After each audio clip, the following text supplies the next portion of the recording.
Today we're making stuffed chile rellenos with picadillo. I will not be using egg in this recipe. I'm using ground turkey for my picadillo with my regular seasonings, black pepper, garlic salt, paprika, butter, and also I add corn to my picadillo. So let's get started. First, start by chopping up your potatoes and your carrots. Usually I like them about this size. And we're going to go ahead and fry them in the pan. They don't have to be completely cooked because we are baking our chile rellenos, which then they finish cooking in the oven. I season it with garlic, salt, and pepper, and this is also where I add my seasoning of the paprika and lime. I like this brand. I like to use this one a lot. It gives it flavor. And then we're just going to go ahead and cook those until medium done. While our potatoes and carrots are cooking, we're going to go ahead and start our ground turkey. Our family likes the Jennie-O brand ground turkey, 93% lean. So we're just going to go ahead and fry this and brown it up for our picadillo mixture. I also add here the seasonings, garlic salt, pepper, and the paprika seasoning as well. We're just going to go ahead and brown up this ground turkey.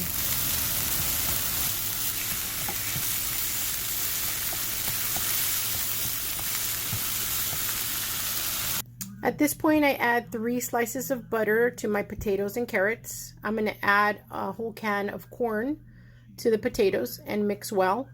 And once the ground turkey is done, which looks like it's almost done, we're going to add this and mix it well.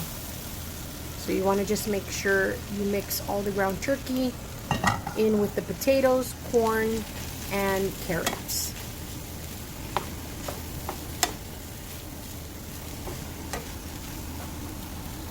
It's like this picadillo mixture is almost done, and we're going to go ahead and set this to the side and start toasting our chilies. I usually toast them on the stovetop, and you want to make sure you toast each side of the chili because it does allow that to make it easier to peel the chili once you steam them in a bag. So you want to just make sure all of the green is toasted, just like these. And then what you're going to do is you're going to put them in a bag so that the steam makes it easier for them to be peeled. So I leave them in the bag just for a few minutes once I see that they're all toasted on all sides, and I steam them for about maybe 5 minutes in the plastic bag. They've been steaming for about 5 minutes, so I believe they are ready now to peel. Usually what I do is I peel them under cold water because the chili is rather hot, and you just want to be careful while you're peeling it. Also, I do open it up and I do remove the seeds. I like to remove the seeds to be able to stuff my chilies. Once your chilies are peeled and remove the seeds, now they're ready to be stuffed. This is how they look after they've been peeled. There's our picadillo, so we can start stuffing our chilies. So now we begin to stuff our chilies. I do open them wide enough to stuff as much as I can because one chili is usually 1 serving size. And you want to make sure you use all the picadillo that you made for this recipe. So I do stuff them to capacity, as you can see. And it looks like these are ready to go into the oven. I usually put them at 375 degrees for about 30 to 35 minutes. And I use this small oven. I find it very practical because I don't have to turn on my oven in my home and heat up my house. This does the job. So I just want to set it for 375 degrees. And I'm going to probably bake them for about 30 to 35 minutes. I usually put a 40 on there, but I'm checking it at 30 minutes just to see if they are completely cooked. This salsa that we're going to be making is going to be poured over the chile rellenos once they are done.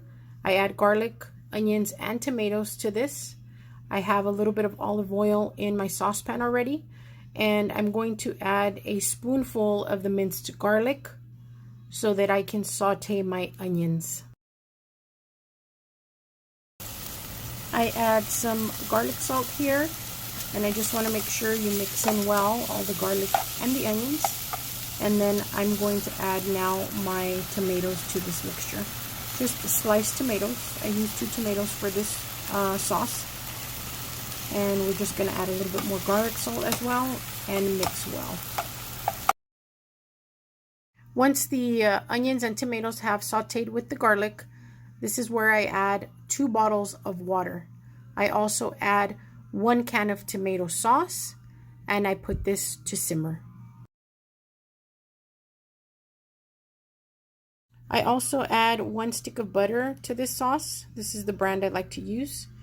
Once the butter has melted, I also add about a tablespoon and a half of the chicken bouillon to the mix. Then you just want to make sure you stir that well so that it gets in all of the flavors, and let this simmer for a few minutes. It looks like our sauce is almost ready. The onions and the tomato have mixed well and seem to be cooked. Let's see how our chiles are doing in the oven. They also look ready to come out.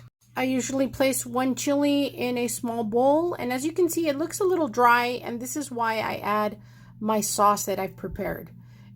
You want to just pour on a whole scoop of sauce all over the chili with the onions and the tomatoes, and it just gives it some great flavor.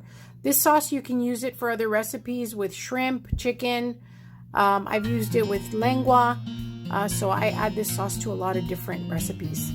And it looks like it's ready to be served. I hope you enjoyed this video. Subscribe and give me a like. Also, you can't forget the ranchero cheese. My family loves that. So, cooking with Mama Jama today. I appreciate you guys watching this video. Subscribe, and all you have a blessed day. Bye-bye. See you soon.